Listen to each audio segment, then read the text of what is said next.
Hey everyone, welcome back to the PFF Betting Podcast. I'm your host, Kendall and Ben, joined with me as always back from vacation, PFF Senior Data Scientist Ben Brown, and we have a super packed show today with Ben back. We're going to break down some NFL win totals. We are also going to go through some of our favorite NFL draft props, so let's get into it.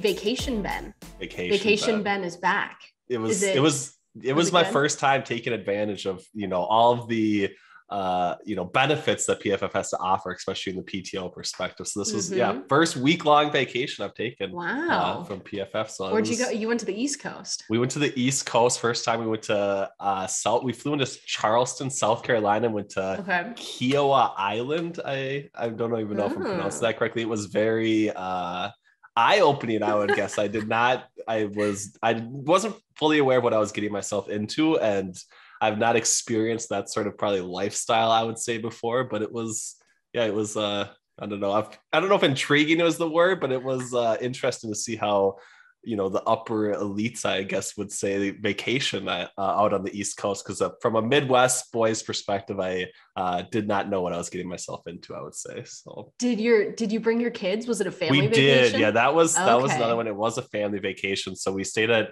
a really nice house that had a pool and hot tub and all of this. And we were pretty close to the beach and everything else. So we did have our kids, which is, another adventure in and of itself with 3 kids, 6 and under, but we survived. I am only a little bit sick, I would say, looking back on it. Definitely did not feel like a vacation. I'm definitely more tired now than I was heading into it, but here we are. We're back at it again. I would say, for sure. Back at it again. Are your kids now like, Dad, where's the hot tub? Right. Like, where's the hot tub? They have very much higher expectations for how they want to live the rest of their lives after that, which I don't necessarily I'm not pleased with, I guess. We'll see. I got to get them back to their, humble Midwest roots, I guess, or something. But now you can just say, hey, work hard, and you can work hard. This is what's possible. I guess you can turn it into like a learning. I don't have kids, then you got to get a lot hotter. Yeah, you got to get a lot hotter on the same game parlays and some of these future bets, I think, and then just start rolling it into victory. That's my only outlook for them, I guess, to say. Is incredible. Be a much more sharp sports better. So we'll listen to the PFF betting podcast. You'll get those multi-million-dollar. Well on your way there. Well on your way there. Right. Oh, that's awesome. Well, welcome back. I know both of you and I are both kind of a little bit sick. So if you hear us, we apologize in advance, but let's go through our NFL draft. Well, first of all, super glad that the kind of off-season craziness at least has settled down, because we went through those 2 weeks where it was like we couldn't even record our podcast without something crazy happening. And that had to have been the craziest free agency, at least from what I was reading, in a really, really long time. And it changed a lot of the landscape of what we and you had specifically been looking at for the draft. Yeah, no doubt about it, man. I do think, everyone thought like the quarterback carousel talk before the, free agency wasn't going to live up to the hype, but I think it definitely did. We got some craziness with wide receivers. I would say that was definitely not expected out from anybody, basically, with Devontae Adams and Tyreek Hill both getting traded, that market kind of resetting. And I do think that definitely, reshaped not only the futures market, but some of these draft props as well. I do think have, a much different spin on where they were at even, 2 or 3 weeks ago. Nice. Well, one draft prop, but we'll go through a few. But you're kind of highlighting the ones that you think have probably the best value right now as it sits. Do you expect a lot of movement? I mean, everything moved so much over the last month. Do you expect a lot more movement right now in these props, or not necessarily? Not necessarily. I do think we might get maybe quote unquote unofficial news that Aiden Hutchinson is probably the first overall selection heading into the draft. So maybe his number on to be the first overall selected moves even further out. It's actually come back a little bit from where it was at, a couple of weeks ago, from like minus 290 down to minus 250. But other than that, I just think we're going to see hopefully some more markets emerge. I do think that overall, the offerings that we had last year at this time were a lot more than what we're seeing right now. I don't know if the books are being a little bit conservative, but I'm hoping personally that we just get some more offerings here more than anything else. And I don't think we're going to see a ton of line movement on the current ones until we get basically up to draft day, I would say. Cool. So your first one is over 4.5 cornerbacks at plus 120. Where did you find that one? DraftKings? I think, yeah, it's on DraftKings. Okay. I like FanDuel that one. Yeah, FanDuel, it looks like took down a lot of their markets, but yeah, I think, from my perspective, we didn't really see cornerbacks hit all that highly in free agency, right? Like obviously outside the JC Jackson's deal, it was kind of quiet market. And I do think that we've seen teams gravitate towards selecting some of these guys. Even in the back half of the first round, we saw 5 cornerbacks go last year. I do think given the versatility that we need, especially on the defensive side of the football, given more too high looks, we're going to see a lot of cornerbacks drafted in that range. And I do think if you expect Ahmad, Sauce Gardner to go under 7.5 selection, then I think we're going to probably see 5 cornerbacks go here pretty easily. And we have, according to Mike Renner's, PFF big board, we have 5 in the top 30. So I do think if we see one more of those, workout warriors like Tariq Wilson or somebody maybe slipping in the first round as well, this is going to be a pretty easy over at a plus price, in my opinion. So I like, because he has Stingley, McDuffie, Gardner, and then you've got Andrew Booth from Clemson, and then Kaiir Elam. So he's kind of the one that I'm watching, right? Like he has been marked in some of these markets already. Has been not necessarily priced really well in the cornerback first overall selection market, but he's the guy that I really need to see go upwards of like pick 28, 29 in order for this one to go over. But I think he is the key, and I'm a big fan of him. He's kind of regressed, I would say, significantly throughout his college career. 87.8 season grade in 2019, and then dropped all the way to 2021 to like a 61.8 PFF grade. So hasn't performed well recently. Kind of similar to Derek Stingley, not a lot of great tape relatively recently, but I do think that the talent has flashed at certain points. He can definitely be, a shutdown corner here. So expect him to go in the first round. If he does, I think we're going to see five cornerbacks go. So I like that one. But. And he's got, McCreary's up there. Same with Jalen from Baylor and stuff like that. So I know that'll be good. So with this prop that you like, do you like any of the first cornerback selected props? I'm looking at FanDuel right now.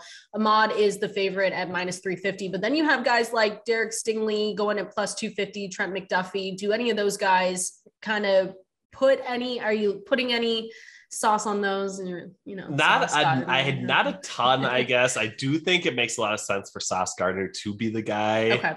And I people have obviously made the case for Derek Stingley. It just seems like he's kind of trending down, and we kind of have him pretty highly even on that even on that big board right now, like 3rd overall. But it seems like the rest of the market pretty low on him. So if I was going to take a stab on anybody, I would probably go with Trent McDuffie. But I definitely think this is Gardner's spot to lose. And so minus 400 price right now, I'm probably just laying off it and looking at other opportunities, I would say. He's done, he's had a really good media tour recently too, where I think his stock is really hit him with Richard. If you guys haven't listened to it, the Richard Sherman podcast from PFF, he had Sauce on there, and it was such a good interview and fun to listen to. And I think kind of how Aiden has done, Aiden had a great combine, and now his media tour, he's doing, you guys can subscribe to Hutch, and that's coming out in April, but they've really elevated their draft stock, I think, just from going around and doing that kind of stuff. And that's how you've seen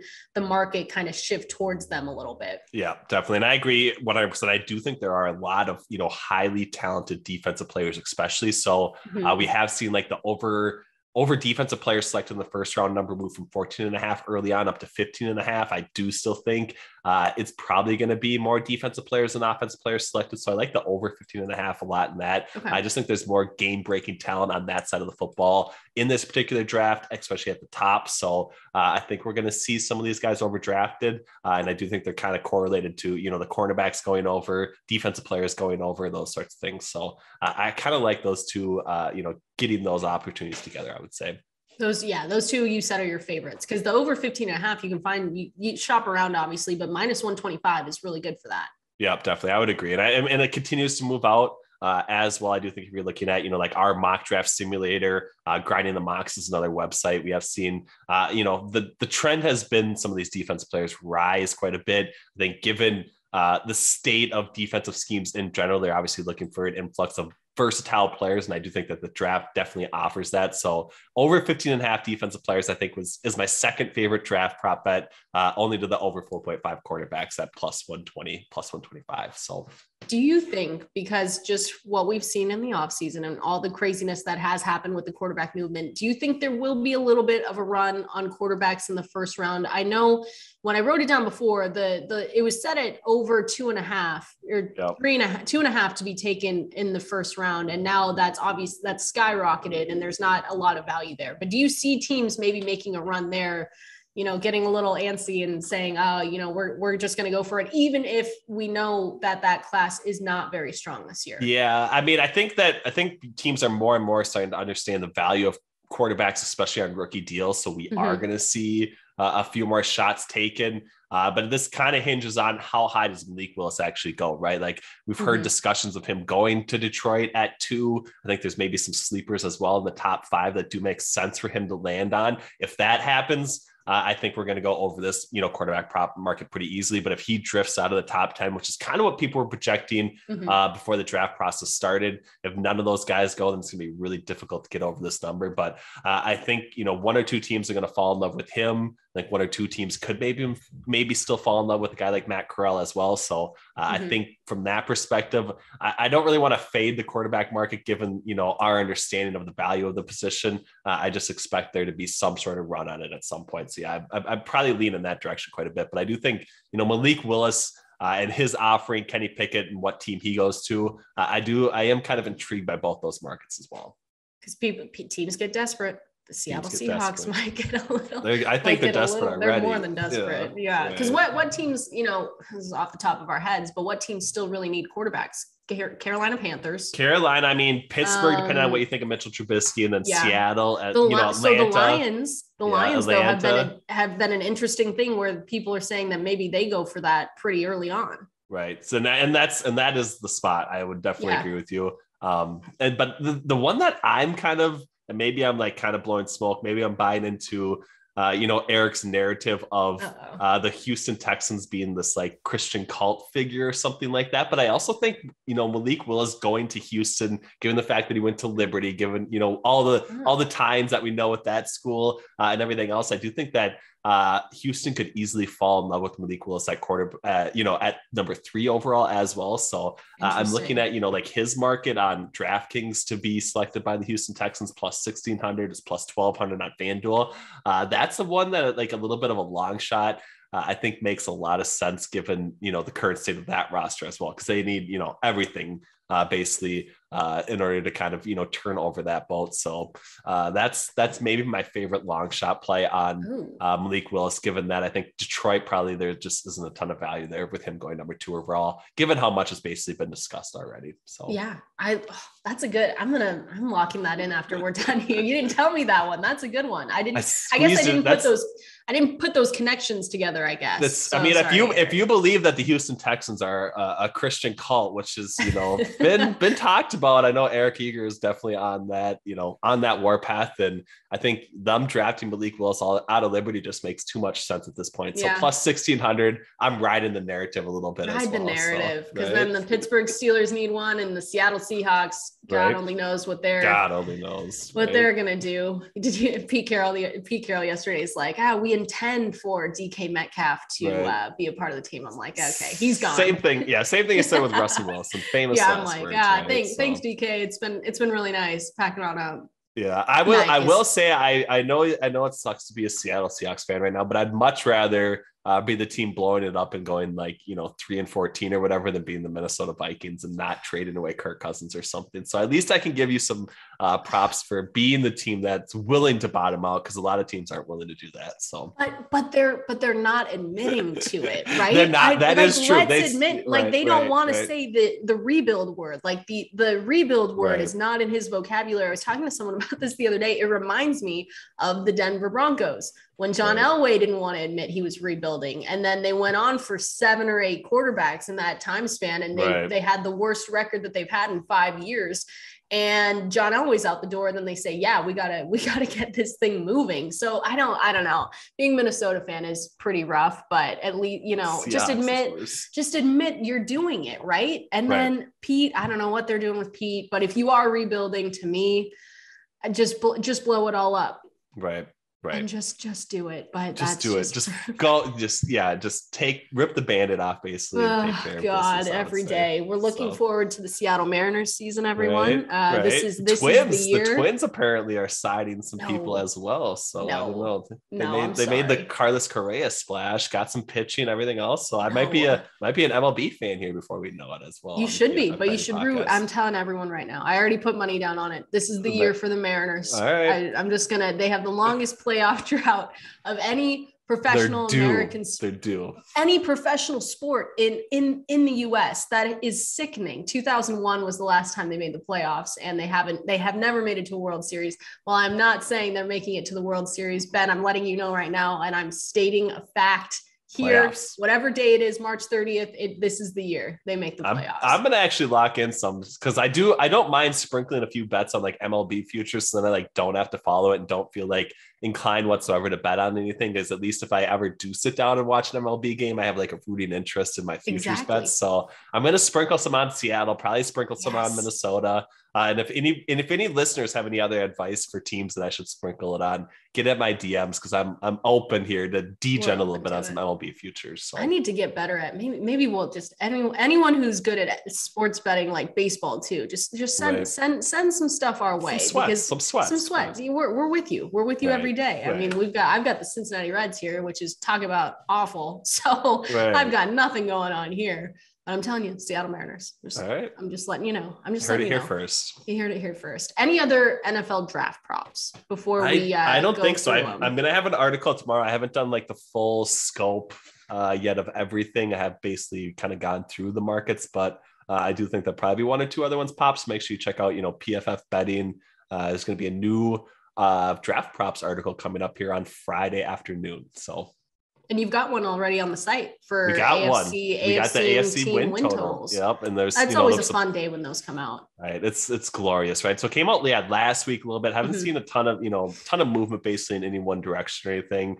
Some teams obviously missing, like the Cleveland Browns, given the Watson suspension information, so that has some impact on the win totals and to make the playoffs. But I think overall, from a macro perspective, if you're betting on these teams, AFC especially, bet some teams to not make the playoffs, because I think there is just a ton of value overall in that market.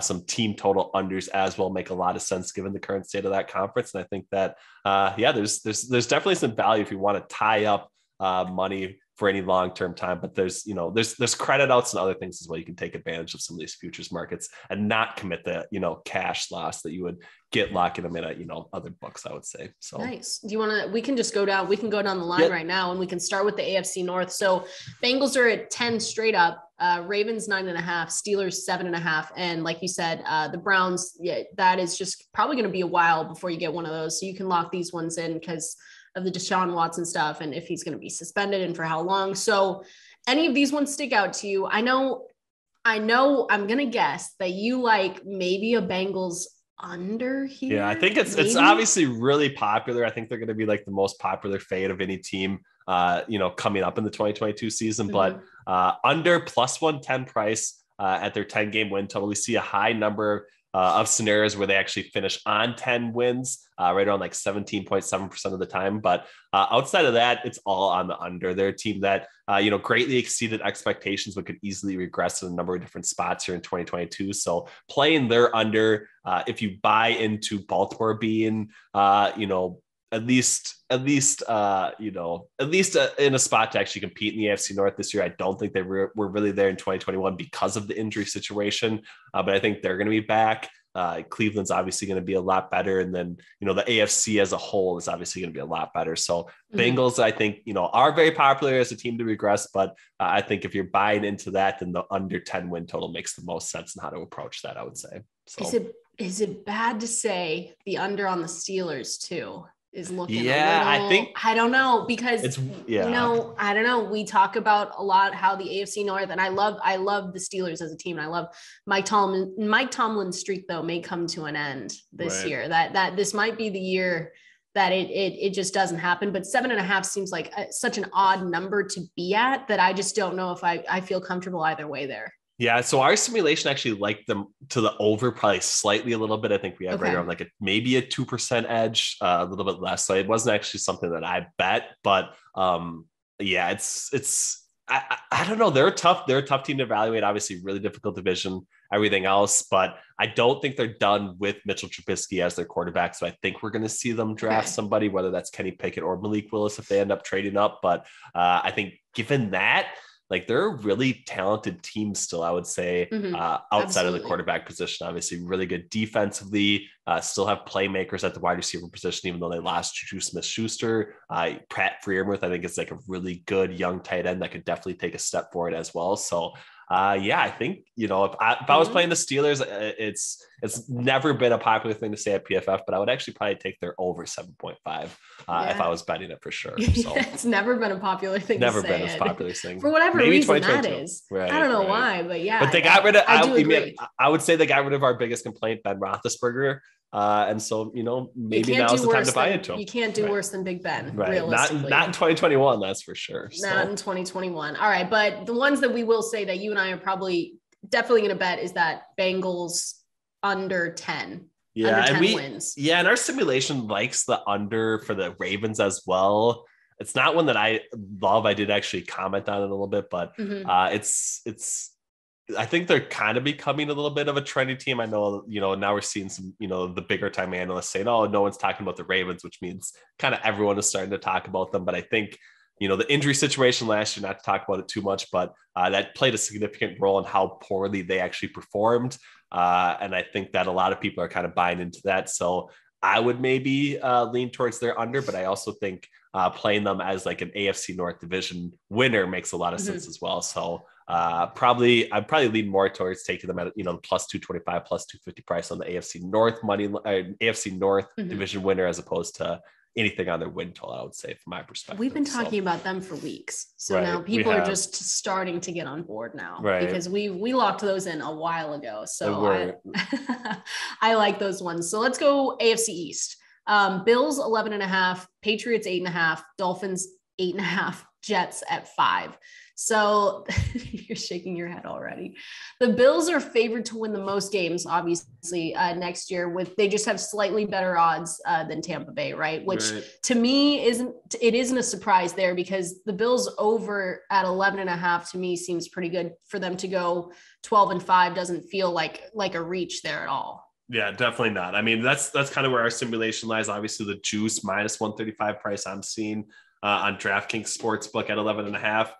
Doesn't quite, factor in all of our simulations. I think we have them going at 12 or more wins like 54% of the time. So it's a little bit short, but that's definitely the direction that we lean. So if you can find like a rogue 11 or anything like that on Buffalo, or one where, their juice is more like minus 110, I would say go for it on over 11.5, because they are clearly the class of the NFL, I would say right now, especially from a betting perspective. But I think it's justified given the current state of the roster, I would say. So yeah, I mean, the addition of Von Miller, obviously, and then they play. Who do they play? The AFC East this season, I believe, and that's like that's super non-competitive there too. So it's just I'd have to look at their business. I'd have to look at their schedule lineup.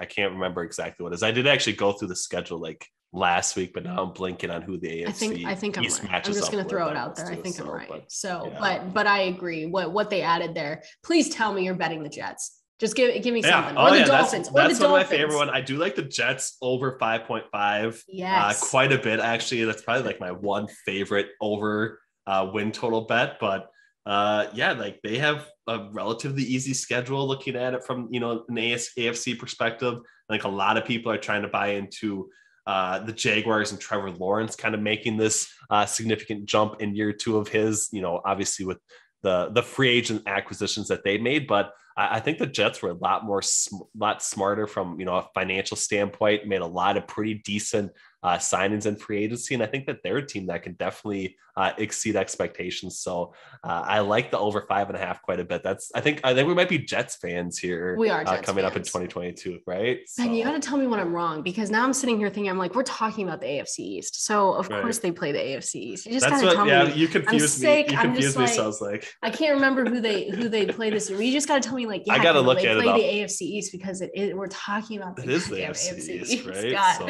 Ben, just tell me. Just be like, hey, like, get it together here. But that's no, okay. We're sick. I know what happens. Everything. Oh man, you just got me.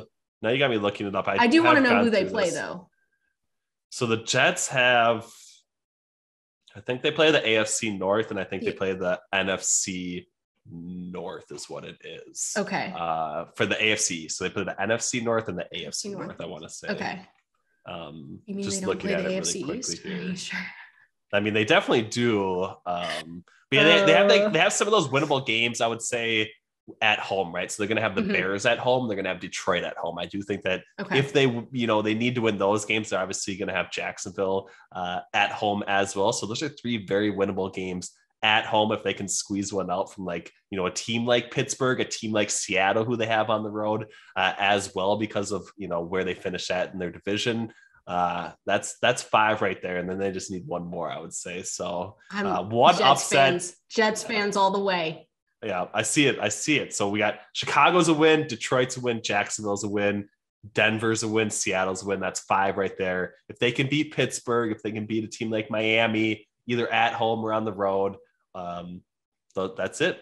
That's all we need right because there. Because they won 4 games last year, correct? Yep. Yeah. They won 4 games. And honestly, like their offseason has been their free agency period. They've had a good free agency period too.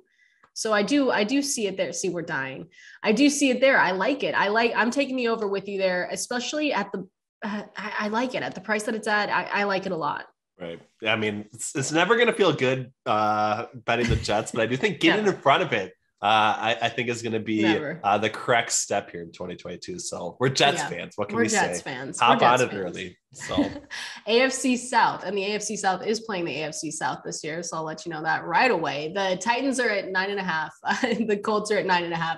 Jaguars 6.5, and then the Texans at 4.5. Any one of these ones jump out at you right away? No, you're shaking your head. Not really. No, this is going to be an ugly division. I do think that, and this was actually a spot that I think we nailed pretty well, but we were kind of on the Matt Ryan to the Colts bandwagon early and often. So I actually, bet a little bit of the Colts on the division future as well. It's obviously moved in their direction quite a bit. So I still think that, it's a really good fit from a Colts perspective. So they would be the team that I would probably take on the over and fade the Titans. They've obviously done it before. Saying that forever. I know this has been like a 2-year ordeal or something like that. But the Julio Jones situation obviously didn't work out. It's back to, AJ Brown, Derrick Henry, and Ryan Tannehill, and that's just not a core offensive unit with basically nobody else that I'm excited to buy into. So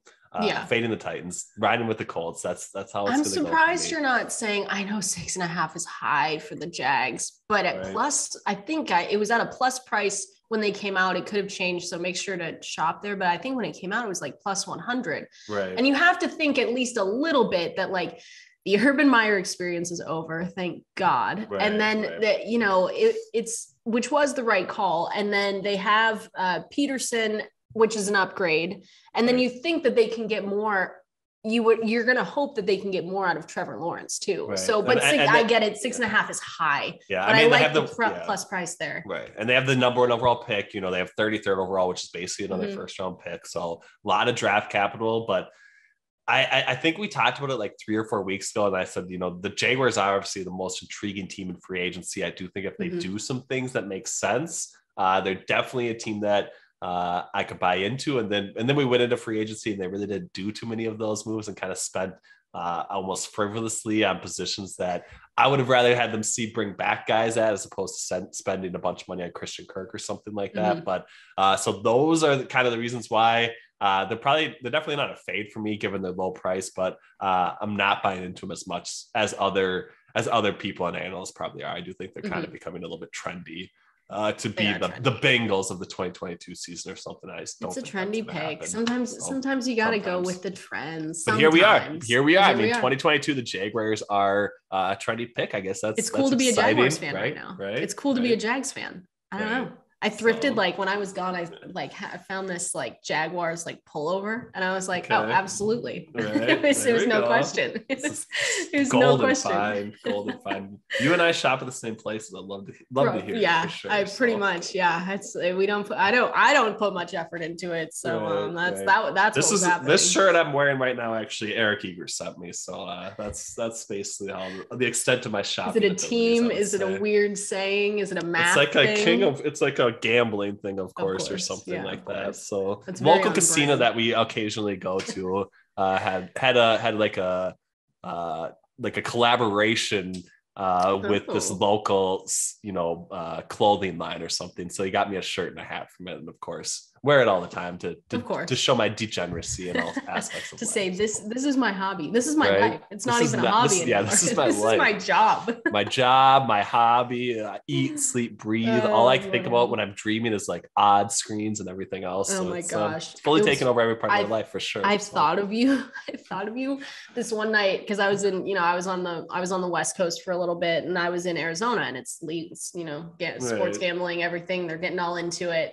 And I was at this sports book in this really nice casino. And I actually had to take a step back and like reevaluate my life, because I was with these spring training guys, beat writers who are just also complete degenerates. I mean, that job in and of itself probably drives you to do a lot of things, and sports gambling is probably one of them. Yes. And we were sweating out. It was horrible. We each picked a game, and we were sweating out this 9-leg parlay that did at one point. It did at one point become real to us when we hit like the 6th or 7th leg hit, and that was one of the our longest odds. And I was sitting here thinking, I was like, you know what? This is why we do this. And I was pumping myself up. I was like, this is why we play. And then all of a sudden, our lives end, and nothing happens. And I was reevaluating my life. I was like, what am I doing here? It's like 11:45. I'm sweating out some stupid game. I was hilarious. Yeah, that's the most enjoyable game, I would say, to play at a casino or sports book if you're just going to have fun, right? It's like, get a group of people together, everyone pick a leg and just like sweat it out for a couple hours, enjoy some free drinks or something like that. But it was horrible, because you really do reevaluate your life there. You're like, what am I doing? I'm watching some like weird college that I've never heard about. Oh, it was fantastic. We'll wrap it up though with I just need to know your AFC West, which is, a very interesting division to bet on. But everyone, the Chiefs, what are the Chiefs at? Chiefs are at 11, Broncos at 10, Chargers at 10, Raiders at 8. I think this has been a weird one, because we obviously like the Chargers quite a bit at like plus 450, plus 425, plus 400. I do think their free agency moves made a ton of sense as well. But, they've gotten really short. I do think that Denver was definitely overvalued early on with the Russell Wilson situation. So taking a pause, I do think that our simulation actually was lower on Kansas City than what I was expecting as well. I think they were the team that I would probably have bought into from a division perspective before we ran the simulation. But given the Tyreek Hill situation, given how they've drafted at the last half of the first round in recent seasons, them not hitting on those picks this year could be kind of catastrophic to their championship window. So I'm taking more of like a wait and see approach. If I was buying into anybody, I think it's still got to be the Chargers. Just given what we've seen with Justin Herbert, and given what we expect from Brandon Staley actually implementing his defense now with the guys that he needs in those particular positions. If that happens, like they can definitely challenge for the AFC West crown, and I do think they could easily go over the win total as well. So yeah, I like it. I think I'm also leaning, and I love Russell Wilson, and I'm not doing this out of spite, but the Broncos at under 10 wins at plus 105. I don't know. It seems so many things have to go right for them in the first year, which it absolutely could happen, because they do have Russell Wilson, and it's, brand new, but with, Nathaniel Hackett there and a ton of new moving parts going in. I don't know, that plus price for the under there looks, I don't know, but it's not out of spite, I promise. The continuity aspect is something that I think is like really undervalued across, sports betting miles and everything else, but we see it at like the offensive line perspective. I know Eric Eager's done a ton of work on that, but given, you know, the coordinators, the coaches and everything else, the continuity at the quarterback position, like those things matter going from, you know, year 0 to year 1 to year 2. And given the fact that all of that is brand new in Denver, it's some really high expectations in the Mile High City. So I don't know if I can definitely buy into them either. So I'm with you. I think, you know, spite whatever it's going to be, it's not. I can ride it with you for sure. So. I promise. You guys would know. I'd just be like, you know, screw them. They should lose everything, and then they'll go on to win like 11 games, and I'll be like, oh, okay, my heart is shattered. I've definitely made more spiteful bets before in my life, but I think I can definitely get on board with this one as well. So perfect. I'm riding it with you. So. Any other ones anything else? I know we've got a lot coming up next week too, because then we'll switch everything up and do the same. But any parting words? Anything, you know, any bets that you're sweating out this week? You gotta let us know something. Not a ton, I guess. I don't know. Eric's been riding pretty hot on some college basketball bets. So I think if you really want to, get in on any of that action, you got to hit up Eric or listen to the forecast and hear him spit some of that gold, because he's been hot in the college basketball bets. And I don't know exactly I don't know exactly how he's been pulling it off, but it's been working, I would say. That's for sure. So there we go. Awesome. Well, everyone, thank you so much for joining us yet again. We will be back next week with some more draft props, and same with the win totals. Thank you so much for listening.